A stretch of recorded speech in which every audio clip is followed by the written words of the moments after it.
Selamat malam, Mas Pras. Assalamualaikum, selamat malam. Waalaikumsalam warahmatullahi wabarakatuh. Sehat, Mas? Siap, alhamdulillah sehat, Mas Arif. Ya, ya. Di sana jam berapa ini? Jam 10, setengah 11. Nggih, selisih 2 jam sama WIB izin. Oh, iya, iya, ya. Nggih. Sini masih jam setengah 9. Baik, langsung kita mulai atau gimana ini? Baik, boleh, boleh. Mas Pras siap? Oke. Nggih, siap. Baik, Assalamualaikum warahmatullahi wabarakatuh. Salam sejahtera Waalaikumsalam. bagi kita semua. Om Swastiastu, Namo Buddhaya, salam kebajikan. Selamat malam sahabat bumi literasi semua dimanapun Anda berada. Puji syukur kita panjatkan kehadirat Tuhan Yang Maha Esa karena atas rahmat kita dapat berkumpul dalam kegiatan webinar yang diselenggarakan oleh komunitas bumi literasi anak bangsa. Komunitas bumi literasi anak bangsa ini adalah wadah bagi berbagai kegiatan literasi, juga ada pelatihan dan yang berfokus pada peningkatan budaya membaca dan menulis untuk masyarakat Indonesia khususnya. Baik, perkenalkan nama saya Muhammad Arif yang pada kesempatan kali ini akan membantu jalannya diskusi dalam webinar dengan tema ngobrol bareng dengan tema tetap tenang di tengah tekanan. Bagian teknik psikologis praktis mengatasi stres harian. Salam sahabat literasi semua. Di tengah tuntutan akademik dan pekerjaan, keluarga, dan serta dinamika kehidupan digital yang serba cepat, stres seringkali hadir sebagai bagian dari keseharian kita. Sayangnya tidak semua dari kita itu memiliki keterampilan praktis untuk mengelolanya secara sehat.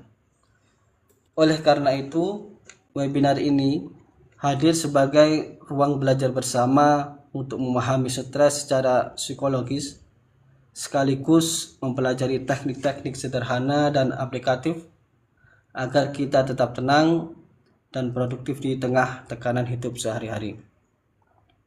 Dan insya Allah di akhir sesi nanti ada sesi pertanyaan, dan yang mau ingin bertanya silakan bertanya lewat kolom komentar atau lewat DM.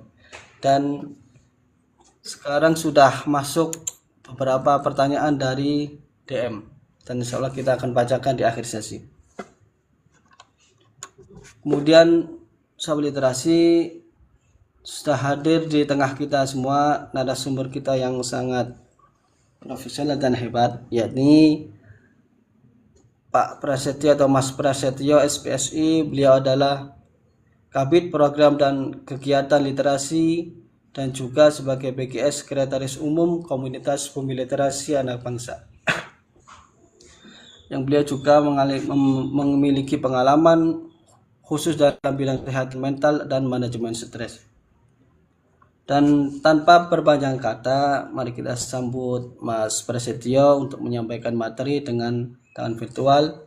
Kemudian kepada beliau Mas Prasetyo kami persilahkan. Terima kasih moderator atas waktu yang telah diberikan kepada kami selaku narasumber. Bismillahirrahmanirrahim. Assalamualaikum warahmatullahi wabarakatuh. Salam sejahtera untuk kita semua. Shalom. Om Swastiastu, Namo Buddhaya, salam kebajikan. Baik, pada kesempatan kali ini sesuai dengan apa yang sudah kita agendakan, yaitu kita sharing, kita melaksanakan live podcast ini dengan tujuan untuk berbagi ilmu. Kemudian topik yang akan kita bahas atau kita angkat pada kesempatan kali ini yaitu tentang tetap tenang di bawah tekanan dalam menghadapi stres dengan teknik psikologi praktis. Baik, sebelum memasuki inti tema pada kesempatan kali ini izinkan saya memperkenalkan diri terlebih dahulu. Nama kami Prasetyo Budi Setiawan, SPSI. Kami lulusan Sarjana Psikologi Universitas Muhammadiyah Surakarta. Kemudian kami alhamdulillah berkesempatan diberikan rezeki oleh Allah Subhanahu wa taala bergabung dengan Institusi Tentara Nasional Indonesia, Matra Angkatan Darat, dan pada saat ini kami bertugas sebagai Komandan Subdenpom 1812 di Fakfak, Papua Barat, dengan pangkat kami yang sekarang yaitu Kapten Korps Polisi Militer. Kemudian jabatan organisasi di Bumi Literasi Anak Bangsa, alhamdulillah kami dipercaya sebagai Kabid Program dan Kegiatan Literasi, sekaligus PJS, Sekretaris Umum Dewan Perwakilan Pusat dari Bumi Literasi Anak Bangsa. Terkait peran kami sebagai Kabid Program dan Kegiatan Literasi sendiri, kurang lebih melaksanakan tugas mengelola dan mengkoordinasikan seluruh administrasi organisasi di tingkat cabang, kemudian mengarsipkan surat masuk, surat keluar, notulen dan sejenisnya, kemudian menyusun laporan kegiatan, menyusun agenda, dan sekaligus menjadi penghubung administrasi antara Dewan Pengawas, Dewan Pelaksana tingkat pusat maupun di cabang. Kemudian demikian sedikit perkenalan yang dapat kami sampaikan. Selanjutnya kami izin melanjutkan menuju ke tema atau topik yang akan kita bahas pada kesempatan kali ini. Kita awali dengan sebelum memasuki teknik psikologi praktisnya dalam menghadapi stres harian. Untuk teman-teman sobat Bumi Literasi, mengapa sih stres ini menarik untuk dikaji atau untuk kita kaji? Stres kenapa menarik untuk dikaji? Karena ini memang benar-benar topik yang menarik untuk dikaji karena sifatnya adalah universal dan multifaset. Maksudnya bagaimana memiliki dampak yang signifikan yang dapat ditimbulkan olehnya pada kehidupan kita, kehidupan manusia. Kemudian ada beberapa alasan juga mengapa stres ini menjadi bidang studi yang kaya dan relevan. Yang pertama adalah universalitas pengalaman.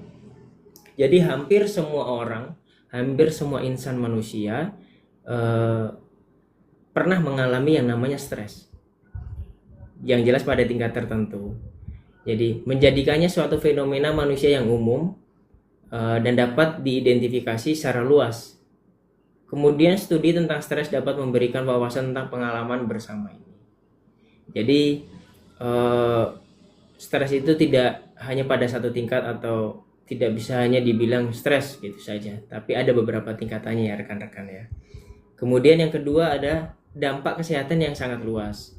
Maksudnya di sini contohnya seperti stres kronis yang dikaitkan dengan berbagai masalah kesehatan fisik. Contoh seperti penyakit jantung dan gangguan sistem kekebalan imun tubuh, dan kemudian masalah kesehatan mental, kemudian seperti kecemasan sampai dengan depresi. Itu merupakan hal-hal yang dapat berdampak pada kesehatan secara luas, khususnya stres di sini sudah pada tingkatan yang kronis. Kemudian memahami stres itu juga sangat penting rekan-rekan untuk mengembangkan intervensi kesehatan dan meningkatkan kesejahteraan secara keseluruhan pastinya. Kemudian pada poin yang ketiga selanjutnya, mengapa stres ini menarik untuk kita kaji? Yang ketiga adalah interaksi pikiran tubuh yang kompleks. Maksudnya adalah stres menunjukkan interaksi yang rumit antara psikologi dan fisiologi, melibatkan sistem syaraf, endokrin, sampai dengan kekebalan tubuh atau imunitas kita. Mengkaji stres memungkinkan para peneliti untuk mengeksplorasi hubungan yang mendalam antara pikiran dan tubuh manusia. Jadi antara psikologi maupun fisiologi ini dua hal yang menjadi satu kesatuan ketika kita membahas perihal tentang stres. Kemudian poin selanjutnya yaitu respon adaptif dan maladaptif. Maksudnya, stres dapat dilihat sebagai mekanisme bertahan hidup yang berevolusi untuk membantu kita menghadapi suatu ancaman. Namun, di dunia modern, respon ini seringkali menjadi maladaptif, dan berbahaya dalam jangka panjang. Hal ini memunculkan pertanyaan juga yang menarik tentang evolusi dan adaptasi pada diri manusia itu sendiri. Kemudian poin selanjutnya, mengapa menarik, yaitu terdapat pada variabilitas individu. Seseorang merespon pemicu stres yang sama secara berbeda, secara signifikan. Jadi berdasarkan faktor-faktor seperti genetika, pengalaman masa lalu, kemudian mekanisme coping, itu juga mempengaruhi dalam variabilitas individu itu. Kemudian keragaman ini menawarkan banyak peluang penelitian untuk memahami ketahanan individu dan kerentanan psikologis itu sendiri. Kemudian ada lagi poin yang terakhir, yaitu adanya relevansi sosial dan ekonomi. Stres memiliki implikasi besar, contoh di tempat kerja, kemudian dalam hubungan dan di masyarakat luas khususnya, sehingga mempengaruhi produktivitas, dinamika keluarga, dan kesehatan masyarakat. Sehingga mempelajari stres dapat menginformasikan kebijakan kepada publik terkait hal-hal yang relevan. Kemudian singkatnya, stres menawarkan lensa yang kaya untuk memahami biologi manusia, psikologi manusia, dan interaksi kompleks antara individu dengan lingkungannya. Kemudian apa sih yang dinamakan stres itu? Mungkin banyak dari kita yang sedikit banyak pasti ketika mendengar kata stres itu langsung dalam tanda kutip artinya adalah gila, atau bahasa Jawanya itu edan. Nah, itu lebih ke arah maknanya lebih ke arah negatif. Padahal stres itu adalah reaksi fisik dan emosional tubuh terhadap suatu tekanan atau tuntutan dari lingkungan yang ada di sekitar kita, yang mengharuskan suatu individu atau diri kita untuk menyesuaikan diri, dan ini bisa menjadi ke arah positif untuk memotivasi, atau sebaliknya ke arah negatif. Apabila jika berlebihan stres yang kita terima, maka dapat menyebabkan antara lain kecemasan, kelelahan, sampai dengan masalah kesehatan apabila hal tersebut tidak dikelola dengan baik. Jadi stres tidak serta-merta dalam tanda kutip sama arti dengan gila. Stres tidak serta-merta sama dengan artinya dengan dalam tanda kutip edan dan istilah-istilah buruk lainnya. Mohon maaf sebelumnya.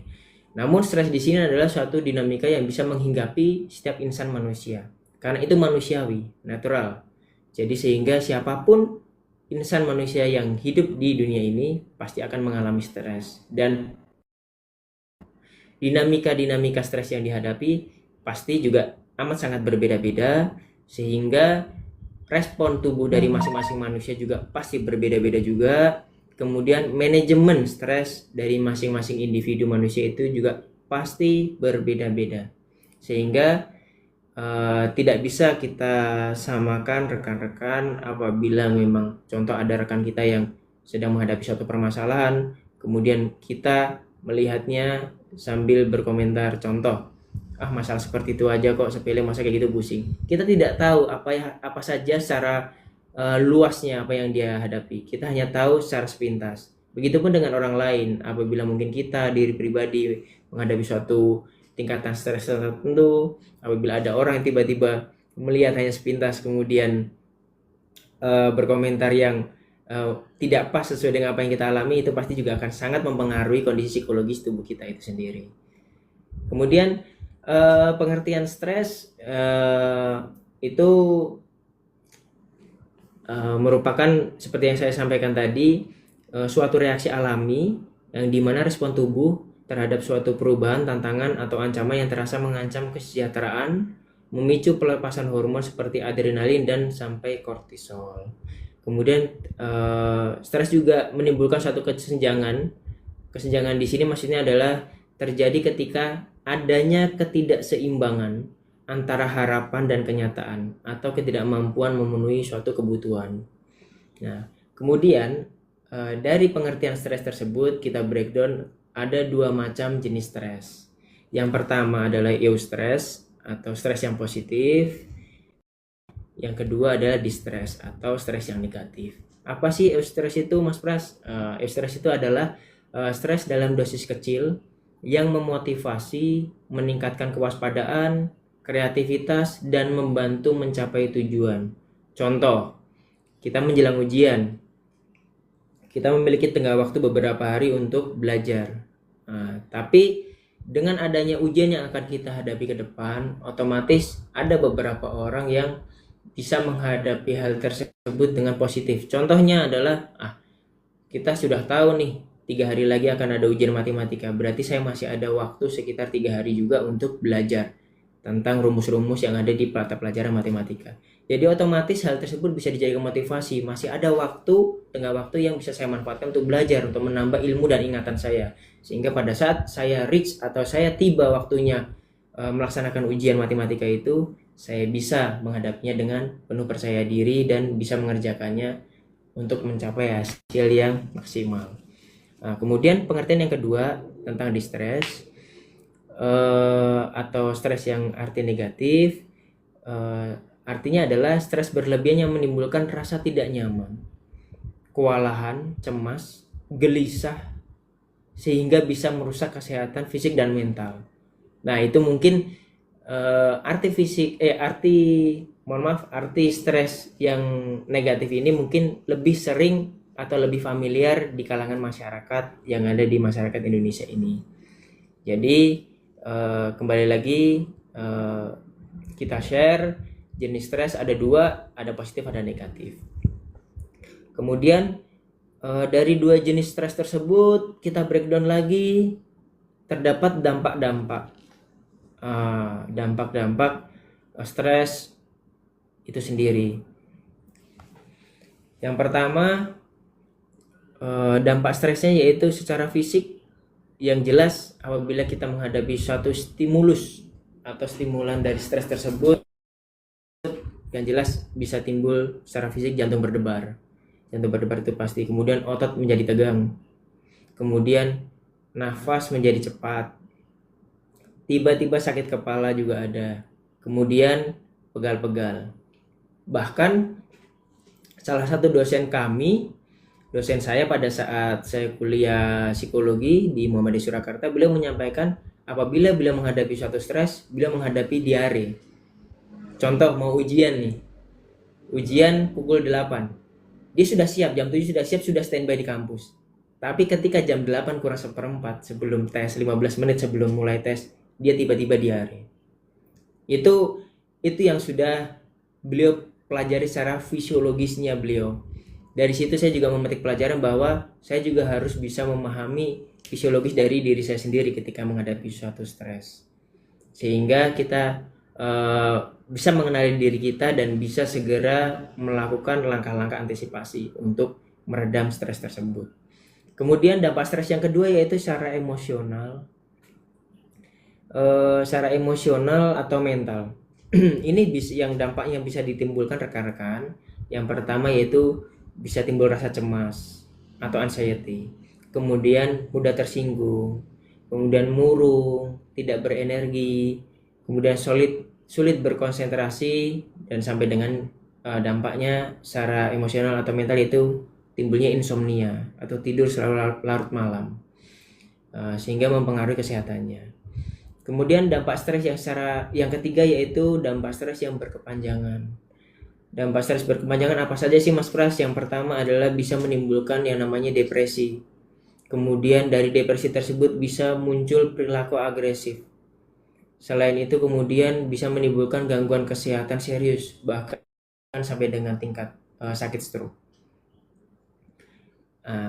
Kemudian dampak stres itu ada 3 seperti itu, baik fisik, emosional, mental maupun secara berkepanjangan.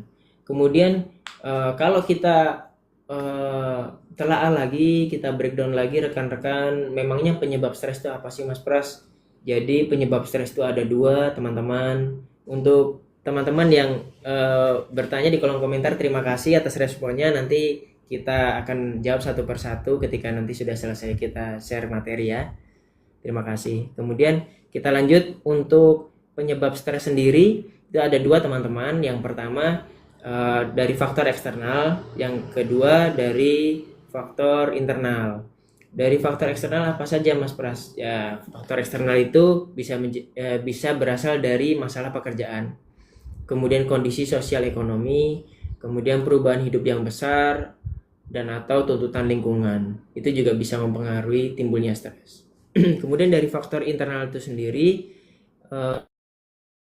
ada yang namanya sifat manusia yang namanya perfeksionis. Makanya perfeksionisme dari individu manusia ini bisa juga menimbulkan stres. Kemudian dua, perasaan bersalah. Yang ketiga, kebutuhan pribadi yang tidak terpenuhi seperti kasih sayang, penghargaan, yang butuh validasi, kemudian atau sampai dengan ketidakpastian. Atau ketidakpastian di sini contohnya seperti menunggu sesuatu yang tidak pasti. Contohnya kita sudah janji, kita berharap kita bisa bertemu dengan seorang teman, kemudian ya nanti kita kontak lewat WhatsApp. Nah, itu contoh yang simpel ya. Kemudian tidak ada kabar sampai dengan waktu mungkin larut malam atau apa sampai dengan esok harinya, tidak ada kepastian. Nah, hal seperti itu juga bisa, teman-teman, bisa menimbulkan stres. Entah itu dalam skala kecil, sedang maupun besar. Kemudian mengapa sih di materi tentang stres ini, dalam menghadapi stres ini kita perlu atau penting pengelolaan stres itu sendiri? Sangat penting. Meskipun stres adalah suatu bagian alami dalam kehidupan kita, namun manajemen yang baik penting untuk mencegah dampak negatifnya, teman-teman. Dengan cara mengelola emosi dan mencari bantuan profesional apabila diperlukan. Bantuan profesional di sini adalah dalam hal ini psikolog, atau mungkin yang paling simpel adalah teman yang kita percaya yang ada di circle kehidupan kita. Contoh apabila mungkin memang circle kehidupan kita rekan-rekan, teman-teman percaya dengan atau merasa nyaman dengan orang tua, ibu atau ayah, atau mungkin adik atau kakak, monggo bisa share setiap permasalahan yang dihadapi. Itu juga merupakan salah satu teknik pengelolaan stres, teman-teman. Kemudian selanjutnya, masyarakat sering mengalami stres karena faktor kompleks seperti tuntutan pekerjaan yang berat, masalah finansial di keluarga, kemudian perubahan hidup yang besar. Contoh perubahan hidup yang besar itu apa? Mulai dari pernikahan, kemudian perceraian, sampai dengan kehilangan pekerjaan. Kemudian yang keempat, konflik interpersonal. Yang kelima, ketidakpastian masa depan. Hingga sampai dengan isu lingkungan dan sosial, seperti isolasi atau diskriminasi, yang diperburuk oleh kurangnya dukungan atau pengetahuan untuk mengatasinya. Mungkin secara awam kita sebagai manusia biasa, apabila memang kita belum mengetahui dan mungkin belum menemukan literasi tentang stres atau manajemen stres, pasti kita hanya tahu belum mengetahui tentang manajemen stres secara pasti dan secara jelas. Namun apabila kita sudah mau mengenal apa sih itu stres, apa sih faktor penyebabnya, apa sih dampak yang dapat ditimbulkan, apa sih efeknya terhadap diri kita ini, nah itu pasti nanti kita akan jauh lebih jernih dalam berpikir, kemudian jernih juga ditambah tenang dalam menghadapi setiap stimulan dari stres itu sendiri. Kita masuk di sesi contoh yang real di kehidupan bermasyarakat terkait penyebab utama dari stres itu sendiri.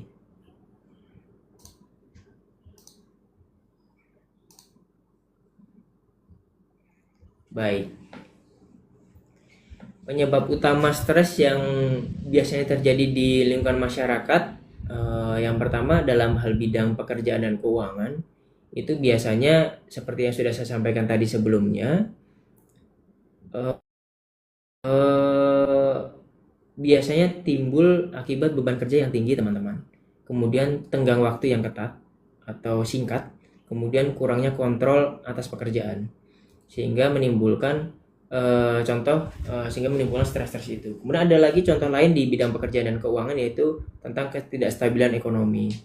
Kemudian ada hutang piutang, kemudian dan pemasukan yang tidak sesuai dengan pengeluaran. Hal-hal seperti itu juga pasti menimbulkan atau memiliki efek stresor terhadap diri kita atau di masyarakat, di kehidupan sehari-hari.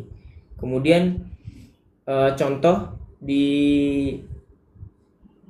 poin perubahan hidup, penyebab utama stres di masyarakat pada poin perubahan hidup yaitu contohnya adalah peristiwa besar seperti pernikahan, perceraian, pindah rumah, atau bahkan mungkin sampai dengan kehilangan orang yang dicintai atau putus cinta. Ini juga bisa menimbulkan stres, teman-teman. Bisa. Kemudian dalam hubungan dan sosial, ini contohnya dalam yang biasanya terjadi di masyarakat adalah konflik dalam keluarga, konflik dalam pertemanan, konflik dalam lingkungan kerja. Sehingga hal-hal yang dapat ditimbulkan lainnya yaitu isolasi sosial. Kemudian timbul juga nanti diskriminasi, kemudian bisa bahkan sampai bisa timbul kekerasan juga dari contoh yang biasa terjadi di masyarakat. Kemudian di bagian poin kesehatan, contoh stres yang bisa terjadi di kesehatan yang biasa terjadi di masyarakat adalah stres yang timbul akibat penyakit kronis atau cedera fisik yang serius. Contoh, naudzubillah, ada teman kita yang sakit kanker stadium 3, stadium 4 atau stadium akhir. Itu amat sangat, beban stresnya pasti amat sangat tinggi. Kenapa? Karena dia diambang hidup dan mati dan sangat bergantung pada yang namanya harapan. Pasti setiap insan manusia berharap kenyataan yang terjadi ke depan sesuai dengan harapan kita.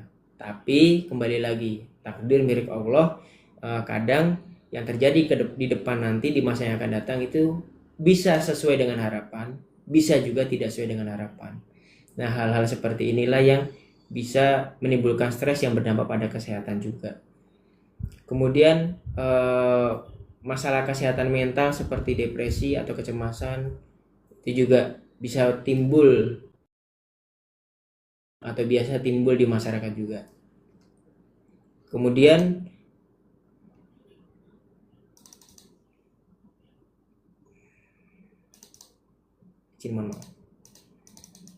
kemudian di contoh lingkungan dan ketidakpastian. Nah, contoh stres yang dapat timbul akibat faktor lingkungan dan ketidakpastian. Contohnya bencana alam. Masih ada dalam ingatan kita rekan-rekan, contoh bencana alam yang ada di Sumatera dan Aceh. Itu pasti di masyarakat yang terdampak bencana tersebut stresnya sangat besar. Kenapa saya bilang stresnya sangat besar atau golongan tingkatannya besar? Karena mereka pasti ada beberapa tanggungan yang mereka pikirkan. Yang pertama, kelangsungan hidup. Yang kedua, mempertahankan keluarga mereka. Yang ketiga, pekerjaan. Yang keempat, tempat tinggal. Yang kelima, aset. Hal seperti itulah yang akan semakin, apabila seseorang tersebut tidak memiliki manajemen stres yang baik, itu pasti akan menumpuk stresnya hari demi hari. Apabila yang bersangkutan memiliki manajemen stres yang baik, itu pasti akan terbreakdown sedikit demi sedikit sehingga bisa mengurangi kadar stres yang ada di pikirannya. Maka dari itu bisa kita lihat contoh di setiap bencana alam ada biro-biro psikologi atau mungkin dalam hal ini yang pernah kami lihat dan lihat secara nyata, trauma healing yang diselenggarakan oleh instansi-instansi terkait yang ada di negara ini untuk membantu pemulihan emosional dari para korban yang terdampak bencana tersebut. Kemudian contohnya yang lain yaitu dari faktor internal dan kebiasaan. Biasanya contoh yang dapat menimbulkan stres itu manajemen waktu yang buruk, kemudian terlalu banyak mengambil tanggung jawab, pola pikir atau mindset yang negatif atau negative thinking, kemudian perfeksionisme, kemudian ketidakmampuan menetapkan batasan. Kemudian mengapa kalau pasti timbul pertanyaan di benak kita, mengapa ini sering terjadi? Mengapa stres ini sering terjadi? Jadi stres ini sering dialami karena sumber-sumber pemicu ini terus-menerus ada dalam kehidupan, khususnya di kehidupan yang modern ini, teman-teman. Dan dampaknya bergantung pada bagaimana individu tersebut mempersepsikan dan mengatasi tantangan stres tersebut. Kurangnya pengetahuan tentang tata cara pengelolaan stres dan kurangnya akses ke fasilitas-fasilitas kesehatan mental juga dapat memperburuk masalah ini, baik di perkotaan maupun di pedesaan. Seperti itu.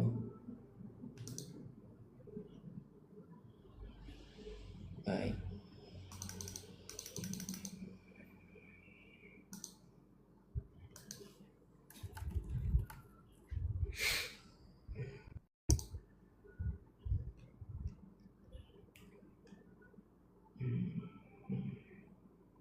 Ada contoh lain pada situasi sehari-hari, teman-teman. Contohnya, contoh pada seorang mahasiswa. Contoh pada seorang mahasiswa itu, insan tersebut merasa kewalahan dengan tumpukan tugas dan skripsi, cemas terhadap menghadapi suatu presentasi, tugas kelompok yang mengharuskan presentasi, itu juga bisa menimbulkan stres bagi seorang mahasiswa. Kemudian di tingkat level pekerja, contoh yang di Jakarta mungkin terjebak macet berkali-kali pada saat berangkat maupun pulang kembali ke rumah, kemudian ditegur atasan karena terlambat tersebut, kemudian harus lembur terus-menerus setiap hari selama jam kerja, itu juga bisa menimbulkan stres dan efeknya cukup besar juga. Kemudian di tingkat level ibu rumah tangga juga bisa menimbulkan stres juga. Maksudnya di sini adalah contohnya mulai timbul rasa lelah dalam mengurus rumah tangga, baik rumah tangga itu sendiri maupun anak tanpa jeda. Dan sehingga hal ini apabila si pasangan tidak peka, tidak mengayomi istrinya atau ibu rumah tangga tersebut dengan baik, maka bisa timbul yang namanya pertengkaran dengan pasangan. Nah, hal ini akan memperkeruh suasana, timbul stresor yang lebih besar lagi, sehingga terus-menerus apabila tidak dimanajemen dengan baik akan memperburuk keadaan. Kemudian mari kita sama-sama menyadari pemicu dari gejala stres ini. Adalah hal tersebut sebagai langkah awal dalam mengelola stres agar tidak berkembang menjadi masalah yang lebih serius.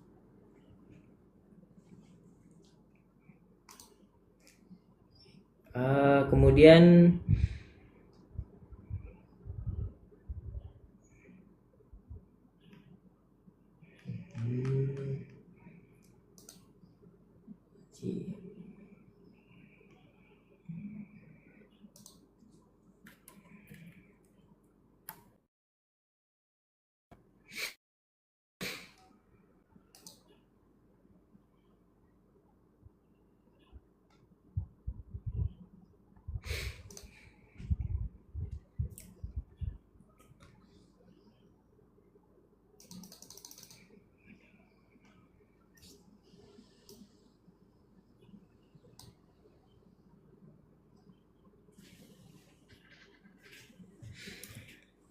di sini akan saya breakdown lagi terkait dampak dari stres yang lebih jelas.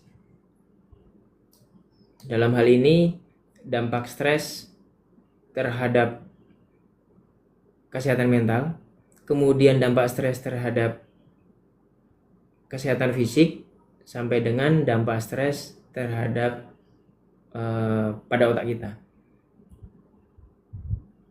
Izin rekan-rekan, saya sedikit share untuk lebih jelasnya dan lebih detailnya. Dampak stres ini jadi tidak hanya seperti yang saya jelaskan tadi di awal, namun juga secara kesehatan mental juga akan ada dampaknya pada kesehatan mental kita. Yang pertama, secara sisi emosional itu nanti akan menjadi mudah cemas, mudah marah, mudah gelisah, kemudian sampai dengan kelelahan emosional atau burnout. Itu titik tertingginya di poin emosional. Kemudian dari segi kognitif sendiri terdapat penurunan konsentrasi. Kita jadi lebih sulit untuk berkonsentrasi apabila kita mengalami stres yang berlebih. Kemudian daya ingat juga bisa menurun, kemudian kemampuan berpikir jernih juga berkurang. Kemudian terdapat gangguan tidur seperti yang saya sampaikan tadi, insomnia, sehingga mempengaruhi kualitas tidur, sehingga mempengaruhi tenaga pada esok harinya kita. Kemudian ada gangguan mental yang lebih serius lagi, yaitu apabila memang tidak dimanajemen dengan baik bisa menimbulkan risiko depresi, gangguan kecemasan atau anxiety, dan gangguan kepribadian.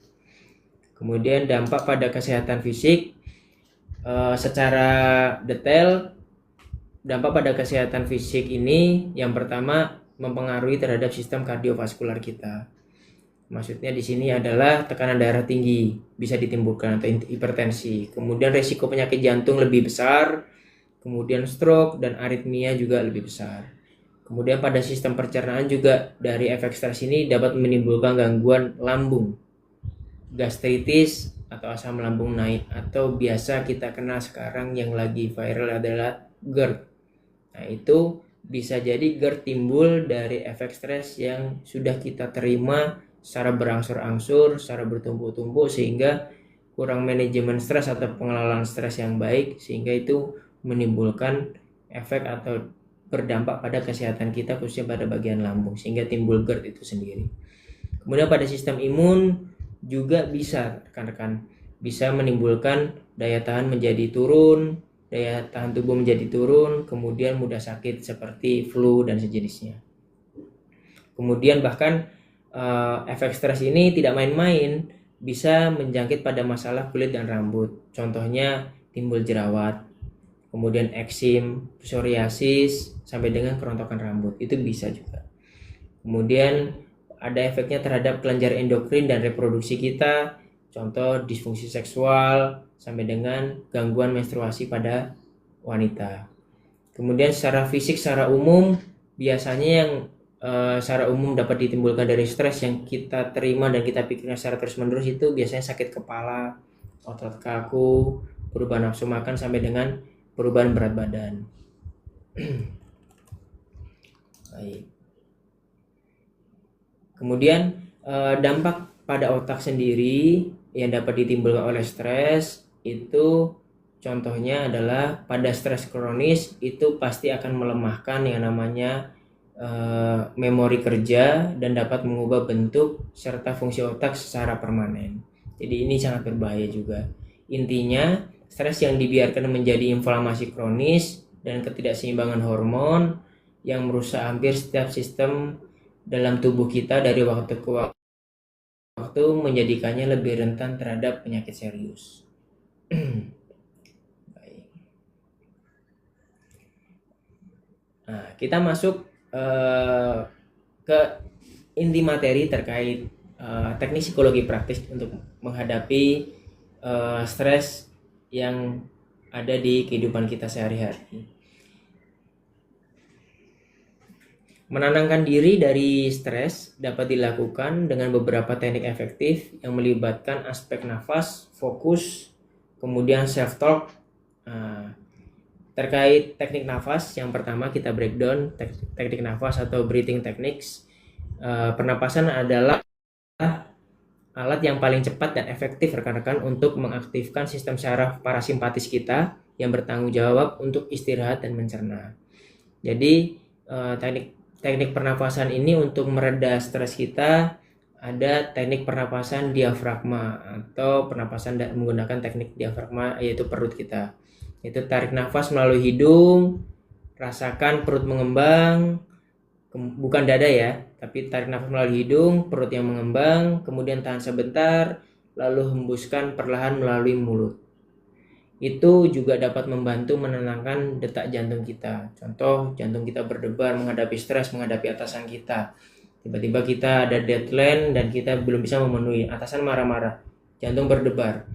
Salah satu caranya menggunakan teknik pernapasan diafragma, itu pernapasan perut, yaitu dengan menarik udara dari hidung, disalurkan ke perut, perut mengembang, tahan sejenak, kemudian lepaskan secara perlahan melalui mulut.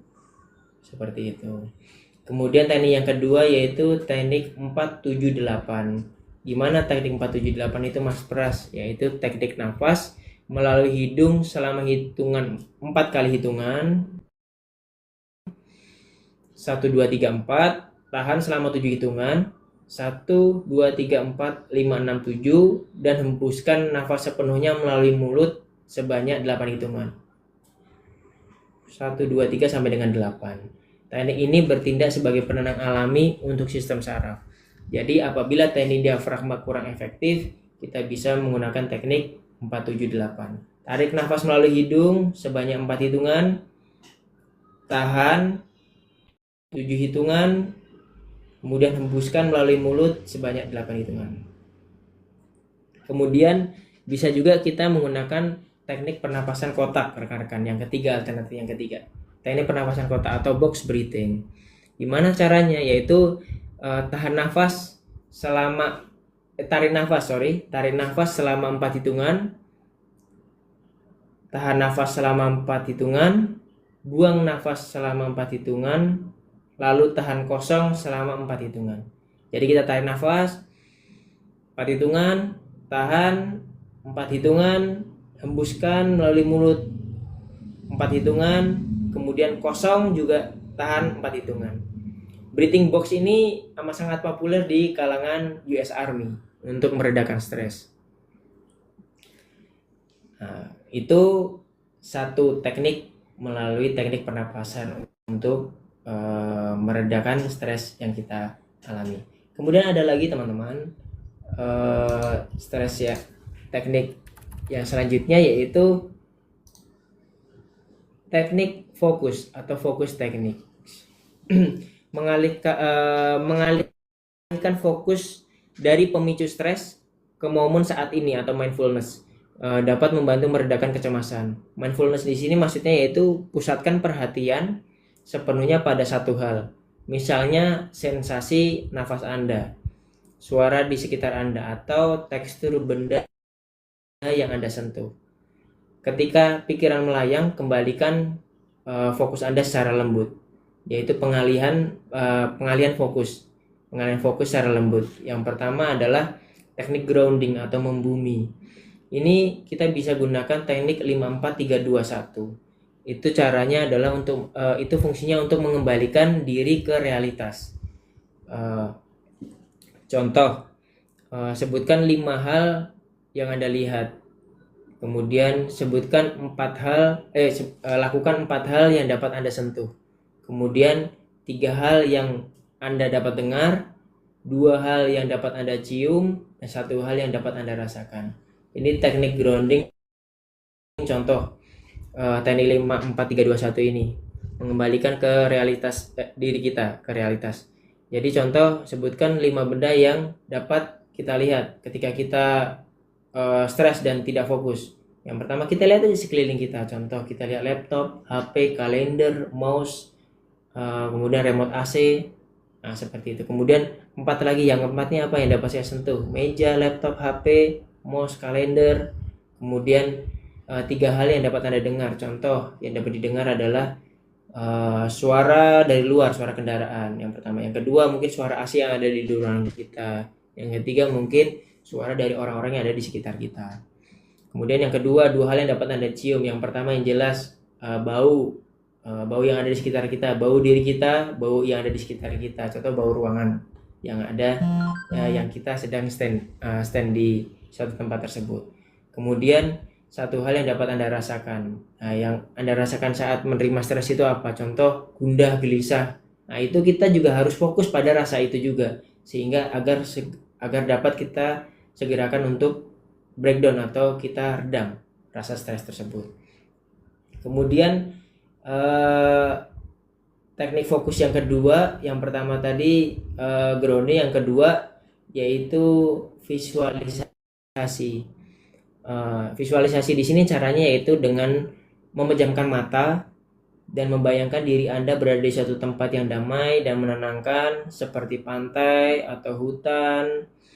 Kemudian fokus pada detail pemandangan, suara dan sensasinya. Itu juga bisa, teknik melalui pengalian visualisasi ini bisa juga mereda stres. Kemudian teknik yang ketiga rekan-rekan, mungkin juga ada sedikit menjawab beberapa pertanyaan sudah ada di kolom komentar nih, Mas Arif. Jadi ada teknik self talk atau inner dialogue techniques. Ini cara kita berbicara pada diri sendiri sangat mempengaruhi tingkat stres. Jadi ubah pola pikir negatif menjadi lebih positif dan suportif.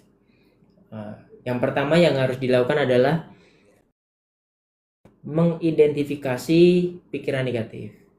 Sadari saat Anda mulai berpikir negatif, saya tidak bisa melakukan ini mengerikan, saya nggak yakin saya bisa mencapai titik tersebut. Mengganti dengan afirmasi positif.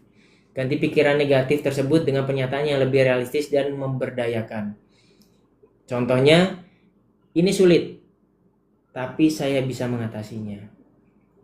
Kemudian, saya akan mengambil satu langkah pada satu waktu. Kemudian lagi, perasaan ini akan berlalu. Jadi bahasa-bahasa afirmasi positif itu yang kita katakan terhadap diri kita pahami, kita ilhami, kemudian kita rasakan sensasinya, itu secara alam bawah sadar kita itu akan mengikis yang namanya rasa negatif thinking yang ada di pikiran kita.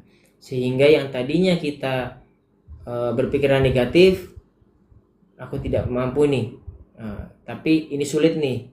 Tapi dengan bahasa afirmasi positif yang diikuti di belakangnya, tapi saya yakin saya bisa mengatasinya, itu akan menimbulkan semangat atau positive thinking dari dalam alam bawah sadar kita, sehingga yang tadinya kita pesimis menjadi optimis untuk menghadapi waktu di masa yang akan datang atau waktu yang di depan kita. Kemudian setelah mengidentifikasi pikiran negatif, yang kedua kita bersikap baik pada diri sendiri. Perlakukan diri Anda dengan kebaikan dan empati yang sama, seperti Anda memperlakukan teman baik. Hindari menyalahkan diri sendiri secara berlebihan ya teman-teman. Gunakan frasa seperti wajar.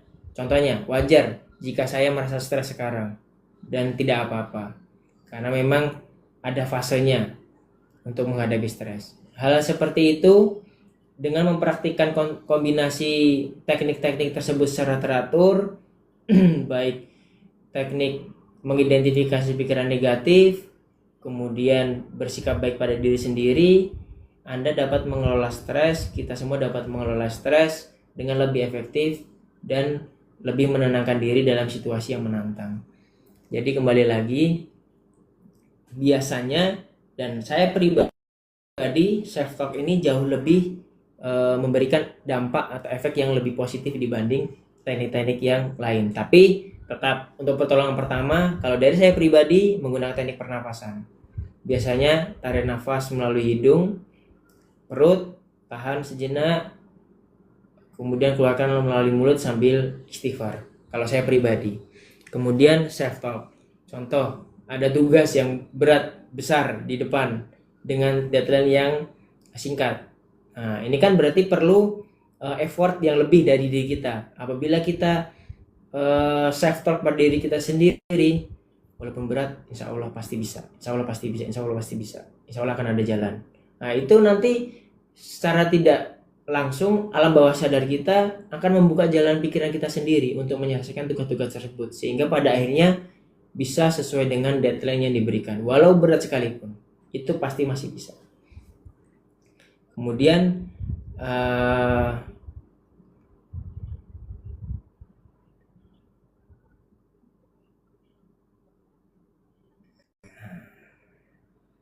ada juga kebiasaan-kebiasaan kita yang sifatnya jangka panjang teman-teman, dalam membantu dalam manajemen stres kita sehari-hari. Yang pertama dengan olahraga rutin, itu sangat membantu menjaga kesehatan mental secara keseluruhan. Kemudian menghabiskan waktu di alam, itu juga dapat menghilangkan stres dan memberikan perspektif baru. Kemudian jurnal gratitude juga bisa, atau jurnal kebersyukuran itu juga bisa. Maksudnya di sini jurnal gratitude ini apa sih Mas Pras? Contoh, jurnal gratitude itu adalah menulis hal-hal baik yang perlu disyukuri untuk menjaga perspektif positif kita di kehidupan ini dan terhadap Tuhan Yang Maha Esa juga. Kemudian hindari gadget sementara. Jadi kadang kita secara tidak sadar sering menggunakan gadget ini juga dapat menimbulkan stres juga. Ini bisa menjadi stressor juga apabila digunakan secara berlebihan. Maka dari itu kadang kita juga perlu meletakkan gadget kita sejenak, laptop kita sejenak, kita tenangkan diri kita, duduk tenang. Kemudian biasanya teman-teman yang laki-laki sambil ngopi atau sambil rokokan, itu memang benar-benar bisa dan memiliki dampak yang positif untuk meredakan stres yang ada di diri kita. Kemudian teman-teman ada juga kebiasaan jangka panjang yang mungkin tidak kita sadari, yaitu tidur yang cukup. Tidur yang cukup 6-8 jam teman-teman, itu sangat bisa membantu dalam meredakan stres untuk jangka panjang. Karena apa? Karena istirahat yang cukup itu sangat penting bagi tubuh kita dalam meregenerasi sel-sel tubuh kita, sel-sel memori kita yang ada di otak kita, sehingga ketika kita menghadapi stres itu bisa langsung dapat segera teratasi. Kemudian saya breakdown lagi seperti yang sudah saya sampaikan di awal. Ketika menghadapi stres kita juga perlu yang namanya dukungan dan perspektif. Dalam hal ini kita bisa berbicara dengan orang yang kita percayai, contoh orang tua, ibu atau ayah, atau mungkin adik atau kakak kita di tingkat keluarga. Kemudian curhat kepada teman yang kita percaya, contohnya kepada bestie teman-teman semua. Mungkin masing-masing juga punya sahabat baik atau bestie, itu juga bisa mencurahkan sedikit perasaan yang kita rasakan saat ini kepada orang yang terpercaya. Itu setidaknya mengeluarkan melalui mulut, didengar orang, itu secara tidak langsung juga sudah mengurangi efek negatif dari stres yang sudah kita terima. Itu bisa meredakan juga. Kemudian menerima dan melepaskan, maksudnya di sini adalah fokus pada hal yang bisa dikendalikan oleh kita dan ikhlaskan sesuatu hal yang tidak bisa atau berada di luar kendali kita. Contohnya seperti harapan dan kenyataan itu tadi yang di awal. Kemudian bersyukur dan berdoa. Jadi dengan bersyukur kemudian kita lanjut dengan berdoa, itu juga dapat menjadi atau memberikan dampak yang menenangkan hati dan jiwa kita teman-teman. Kemudian kalau dari tips Islami bisa juga dengan melakukan sholat dan zikir. Itu amat sangat tokcer banget kalau bagi diri saya, sholat dan zikir. Kemudian memperkuat maksudnya di sini sholat dan zikir yaitu memperkuat hubungan kita dengan Tuhan untuk memperoleh ketenangan batin yang diperlukan. Kemudian bertawakal juga. Tawakal di sini maksudnya itu berserah diri setelah berusaha. Jadi kita berusaha dulu nih teman-teman. Sisanya serahkan pada Sang Pencipta, Tuhan Yang Maha Esa, Allah Subhanahu wa taala.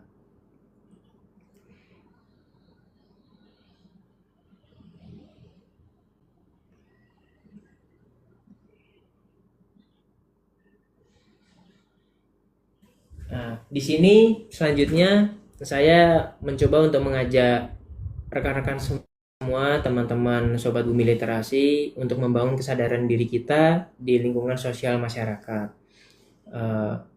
Maksudnya membangun kesadaran diri di lingkungan sosial merupakan langkah penting untuk menciptakan interaksi yang lebih positif dan lebih bermakna teman-teman. Contohnya apa saja Mas Pras? Contohnya yaitu ajakan membangun kesadaran diri di lingkungan sosial. Yang pertama, mengenali dirimu sendiri terlebih dahulu, yaitu sebelum berinteraksi dengan orang lain, luangkan waktu sejenak untuk merenungkan nilai-nilai, keyakinan, kekuatan, dan kelemahan diri kita pribadi. Kemudian sadari emosi kita, bagaimana emosi tersebut mempengaruhi perilaku kita di situasi sosial. Kemudian pemahaman diri ini nanti adalah bisa kita jadikan sebagai fondasi utama untuk memahami orang lain. Jadi salah satu cara belajar berempati, teman-teman, itu dengan mengenali diri kita sendiri terlebih dahulu. Oh saya ini orangnya seperti apa sih? Oh si Pras ini orangnya seperti apa sih? Oh ternyata saya ini tipe orang yang tidak bisa dikritik secara kasar. Contoh seperti itu. Oh saya ini paling suka orang yang mengkritik saya dengan halus, dengan bahasa yang baik. Nah, contohnya seperti itu. Kan tuh ada tuh teman kita yang suka mengkritik, kamu tuh begini-begini, tapi dengan bahasa yang karena sudah teman dekat, bahasanya kadang-kadang agak sedikit kasar.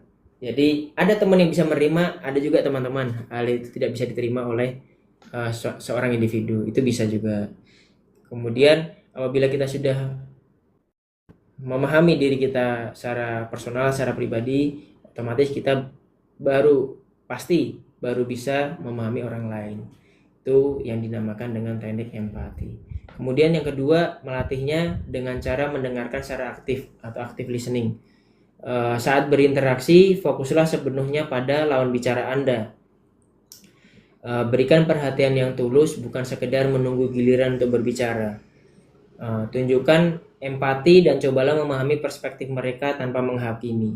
Jadi mendengarkan secara aktif itu dapat membangun yang namanya kepercayaan dan hubungan yang lebih mendalam. Kemudian yang ketiga, nyambung teman-teman, dari setelah mengenali diri sendiri terlebih dahulu, berlatih mendengarkan secara aktif. Yang ketiganya adalah itu nanti akan meningkatkan empati kita. Tingkatkan empati maksudnya yaitu kesadaran diri erat kaitannya dengan empati. Maksudnya di sini adalah berusaha keraslah untuk menempatkan diri kita pada posisi orang lain. Mengakui dan menghargai perasaan dan pengalaman mereka akan membantu kita merespon dengan lebih bijaksana dan suportif. Kemudian yang keempat, bertanggung jawab atas tindakan dan ucapan. Kita menyadari dampak dari kata-kata dan tindakan kita terhadap orang di sekitar kita itu mempengaruhi orang yang berada di sekitar kita. Jadi jika kita melakukan suatu kesalahan, miliki kesadaran diri untuk mengakuinya dan meminta maaf.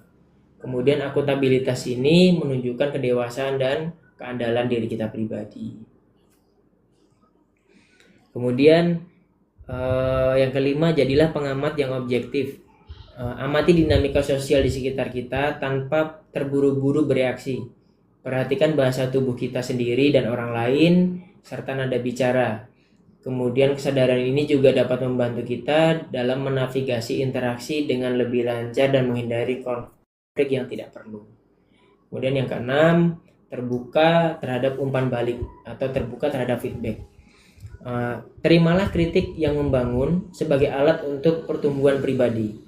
Orang lain seringkali dapat melihat titik buta atau blind spot yang ada di dalam diri kita tanpa kita sadari. Gunakan umpan balik atau feedback ini teman-teman untuk terus memperbaiki cara kita dalam berinteraksi dan berperilaku. Itu juga sangat berguna. Kemudian yang ketujuh, mengurangi asumsi dan penghakiman. Seringkali masalah sosial itu muncul dari asumsi yang tergesa-gesa, teman-teman. Dengan menerapkan prinsip ini, diharapkan kita tidak hanya meningkatkan kualitas hidup pribadi, tetapi juga berkontribusi terhadap lingkungan sosial sehingga bisa lebih harmonis, suportif, dan saling menghargai. Maka dari itu, marilah kita mulai dari diri kita pribadi.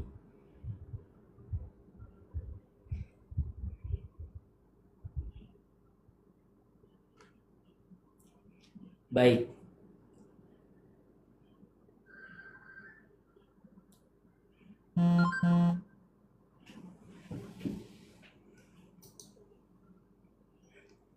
Baik Mas Arif, mungkin itu saja yang dapat saya sampaikan untuk materi intinya. Untuk selanjutnya kami kembalikan ke moderator. Terima kasih.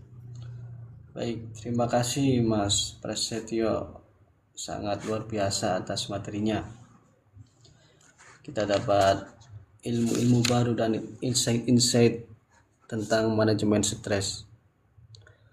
Baik, langsung saja ini sudah memasuki sesi tanya jawab ya, karena waktu sudah malam. Langsung saya bacakan satu-satu, nanti langsung dijawab Mas ya. Ini pertama pertanyaan dari santri Cak Nun. Tingkat stres itu apakah berkaitan dengan tingkat kecerdasan seseorang, Pak? Apa begitu? Tingkat stres apakah berkaitan dengan tingkat kecerdasan seseorang? Dari santri Cak Nun pertanyaan ini. Tingkat stres mungkin yang dimaksud dari Mas Santri Cak Nun ini mungkin tingkat stres apakah berkaitan dengan tingkat kecerdasan ya. Kalau berkaitan dengan tingkat kecerdasan ada kaitannya pastinya, namun lebih tepatnya tingkat stres itu berkaitan dengan kehidupan yang kita jalani sehari-hari. Jadi tingkat kecerdasan itu sendiri itu kaitannya dengan manajemen stres itu sendiri, Mas Santri. Jadi nanti apabila contoh saya seorang anggota tentara, stres yang saya terima itu bisa timbul dari lingkungan sekitar saya, mulai dari lingkungan kerja saya, atasan saya, rekan kerja saya, atau anak buah saya. Nah, kemudian dengan tingkat kecerdasan yang saya miliki itu dapat membreakdown stres-stres yang saya terima tersebut untuk saya urai dan saya manajemen sehingga tidak menimbulkan beban di pikiran saya. Seperti itu, izin. Baik, terima kasih atas jawabannya. Kemudian pertanyaan kedua dari Pika Pikachu. Ini bagaimana mengubah pola pikir agar dapat melihat tantangan sebagai peluang daripada ancaman yang memicu tekanan? Bagaimana mengubah pola pikir begitu? Baik, dari Pika Pikachu saya izin menjawab. Jadi cara mengubah pola pikir kita agar dapat melihat tantangan sebagai suatu peluang itu dengan berpikir positif. Teman-teman harus berpikir positif dan optimis. Kita insan manusia diciptakan Allah Subhanahu wa taala dengan tingkat kecerdasan dan kita sudah hidup sekian tahun sampai dengan titik yang sekarang. Insya Allah apabila kita menghadapi satu tantangan, dalam ilmu psikologi ada yang namanya law of attraction atau hukum daya tarik. Apa yang kita inginkan, apa yang kita pikirkan, itu nanti yang akan kita capai, itu nanti yang akan kita dapatkan. Jadi untuk Pika Pikachu, apabila Pika Pikachu menghadapi suatu tantangan, contoh ada namanya kebutuhan rumah tangga. Ke depan 2 minggu lagi saya membutuhkan uang sekitar 2 juta. Nah, dari hukum law of attraction itu bisa kita manfaatkan. Maksudnya di sini adalah kita berpikir bagaimana caranya untuk mendapatkan uang 2 juta tersebut dalam jangka waktu 2 minggu. Nah, itu nanti pasti dengan kehidupan sehari-hari kita, itu nanti pasti dengan insight yang ada di dalam pikiran kita akan menemukan jalannya sendiri. Oh, ini caranya seperti ini. Oh, seperti ini. Contoh berjualan. Oh, seperti ini. Nanti melakukan apalagi yang dapat menghasilkan uang itu sampai dengan nanti terkumpul, sampai dengan nanti di deadline 2 minggu tersebut akan terkumpul. Jadi ada yang namanya law of attraction. Jadi hukum daya tarik. Jadi apapun yang kita pikirkan terhadap satu tantangan tersebut, apabila kita yakin, percaya bisa menghadapinya, insya Allah kita juga pasti akan bisa menghadapinya. Demikian. Baik, sangat luar biasa. Kemudian ini ada pertanyaan ketiga dari Bayi Ibrahim. Apa boleh seorang self diagnose stres itu sendiri? Kayaknya sudah dijelaskan beberapa di materi ya, Mas. Betul. Atau Betul. boleh diulangi sedikit? Ya, dari Mas B. Ibrahim. Bayi Ibrahim. Dari B. Ibrahim. Sedikit banyak tadi sudah saya share ke Sobat B. Ibrahim. Jadi, apakah boleh seseorang self-diagnose stres itu sendiri boleh, itu malah jadi lebih bagus karena seseorang itu akan jauh lebih mengenali kondisi tubuhnya ketika dia mengalami suatu stres atau setelah mendapatkan stresor itu sendiri. Dengan cara yaitu perbanyak literasi tentang stres itu sendiri, kemudian apa faktor penyebabnya, apa dampaknya, kemudian bagaimana cara-cara manajemen stres, itu sangat boleh sendiri melakukan self diagnose stres itu sendiri. Selama kita masih bisa self diagnose terhadap stres itu sendiri dan kita bisa memahami kondisi tubuh kita yang terkena stres tersebut, kemudian bisa meredakan stres tersebut, keluar dari zona beban stres tersebut, itu sangat jempol sekali Mas B. Ibrahim. Namun apabila memang tidak bisa melakukan self diagnose, kemudian belum bisa keluar dari zona beban stres itu, mungkin bisa bisa menghubungi tenaga ahli, dalam hal ini psikolog yang terdekat. Demikian. Pertanyaan yang keempat, yakni dari Pika Pikachu lagi, yakni bagaimana menenangkan diri saat sendiri atau di depan umum dan pemisahan antara stres pribadi dan profesional. Baik. Untuk menjawab ini saya berkaca dengan pengalaman pribadi Mas Arif, kemudian untuk Pika Pikachu juga. Kalau dari saya pribadi, untuk menenangkan diri saat sendiri, itu biasanya saya menggunakan teknik pernafasan. Teknik pernafasan itu saya biasa pakai diafragma, jadi tarik nafas melalui hidung, kembangkan ke arah perut, kemudian tahan.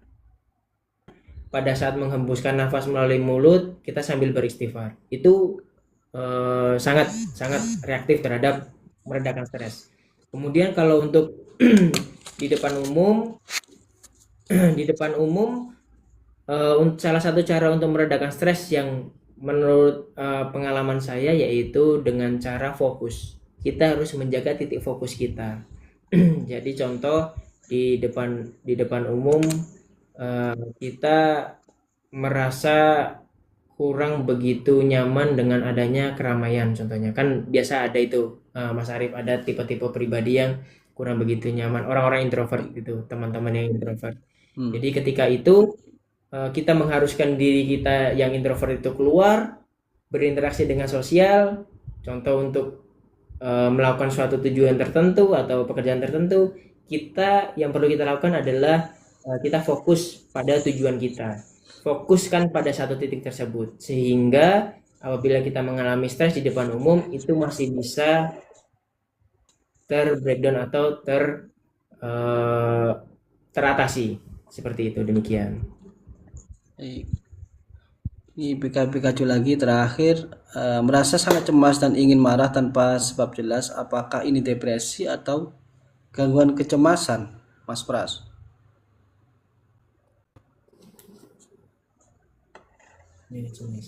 Oh, menurut saya hal ini lebih ke arah mungkin dari Pika Pikachu bisa melakukan ini seperti yang saya sampaikan tadi, mengenali diri sendiri terlebih dahulu. Jadi mungkin ada perasaan cemas, kemudian marah yang tanpa sebab yang jelas, seperti moody seperti itu, izin. Nah, apakah ini kita kadang takut, oh ini saya ini depresi atau gangguan kecemasan ya? Saya juga takut nanti kalau sampai kok saya rasa nggak kenapa-napa tiba-tiba ke seperti ini, terus jangan-jangan saya depresi lagi atau saya terkena anxiety gitu Mas Arif. Tapi jangan terburu-buru dulu Pika Pikachu untuk memvonis diri Anda seperti itu. Mungkin lebih baiknya Pika Pikachu mengenali diri sendiri terlebih dahulu dengan teknik-teknik tadi, dengan teknik yang empati tadi, mengenali diri sendiri dulu, apa yang selama ini Pika Pikachu alami, kemudian apa stimulan stres yang timbul dari luar yang menghinggapi diri Pika Pikachu, kemudian hal itu menjadikan pikiran atau menjadi beban pikiran dari Pika Pikachu, kemudian sampai dengan secara tidak sadar, alam bawah sadar menjadikan timbul kecemasan dan tiba-tiba marah yang tidak jelas seperti itu. Kita harus breakdown dulu dari awal kehidupan kita sehari-hari. Aktivitas kita, kemudian stres-stres yang mungkin menghinggapi diri kita, kemudian sampai dengan secara tidak sadar kita sudah berada di titik cemas dan tiba-tiba marah-marah tidak jelas. Kita harus breakdown dulu. Jadi jangan buru-buru Pikachu menyampaikan atau memvonis diri sendiri ini depresi atau gangguan kecemasan. Saya rasa itu belum masuk dalam tahap depresi atau gangguan kecemasan. Mungkin lebih ke arah kenapa bisa tiba-tiba sangat cemas dan ingin marah tanpa jelas, itu kurang mengenali diri sendiri. Mungkin apabila sudah mengenali diri sendiri, pasti otomatis tahu nih, oh ini stres ini nih yang datang nih, oh cara mengatasinya langsung seperti ini, seperti itu. Jadi itu bisa membreakdown itu sendiri. Demikian. Baik, terima kasih. Ini ada pertanyaan dari Bapak Pembina Bayu Kurnianto. Ini saya bacakan semua, kemudian dijawab oleh Mas Pras. Yang pertama itu adalah stres adalah tidak bertemunya ekspektasi kita dengan kenyataan. Apakah benar pemahaman saya ini? Kemudian yang kedua, benarkah pemahaman saya stres bukan hanya karena atasan, tapi atasan juga bisa stres karena anak buah? Kemudian saya coba mengatasinya dengan menurunkan nilai ekspektasi terhadap anak buah. Apakah cara ini benar? Mohon jawabannya Mas Pras. Siap. Mohon izin untuk Bapak Pembina, Bapak Bayu Kurnianto, untuk poin 1 dan 2 yang disampaikan sangat betul sekali, sangat setuju.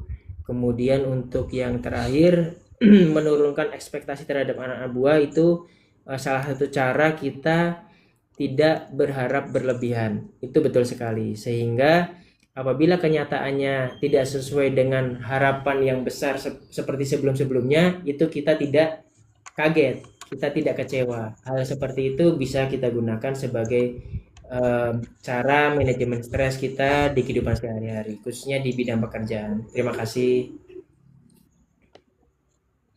Baik, terima kasih.